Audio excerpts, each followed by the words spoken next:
ডলারের দরপতন ও জ্বালানি তেলের মূল্যহ্রাসের প্রভাবে বিশ্ববাজারে স্বর্ণের দামে বড় ধরনের ঊর্ধ্বগতি দেখা দিয়েছে।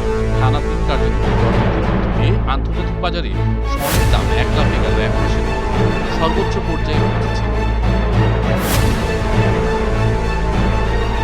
বুধবার ৫ আগস্ট লেনদেনের এক ঘণ্টায় আন্তর্জাতিক বাজারে স্বর্ণের দাম ২.৪% বৃদ্ধি পেয়ে প্রতি আউন্স ৪,১৫.৫৩ ডলারে গিয়ে পৌঁছে, যা গেল ৭ জুলাইয়ের পর সর্বোচ্চ দর।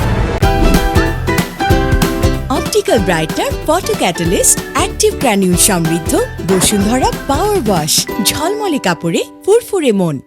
একই সময়ে যুক্তরাষ্ট্রের স্বর্ণের ফিউচার দর ২% বেড়ে প্রতি আউন্স ৪,২35.৩০ ডলারে বিক্রি।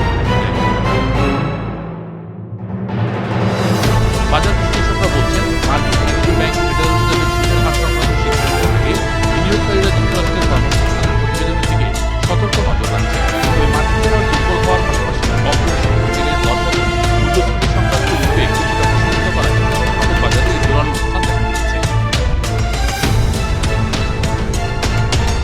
জ্বালানি বাজারের প্রভাব সম্পর্কে ওএএমবি এর জ্যেষ্ঠ বাজার বিশ্লেষক কেলভিন ওয়াং জানান, বিশ্ব অর্থনীতি ও মূল্যস্ফীতির উপর তেলের বাজারের ব্যাপক প্রভাব পড়েছে।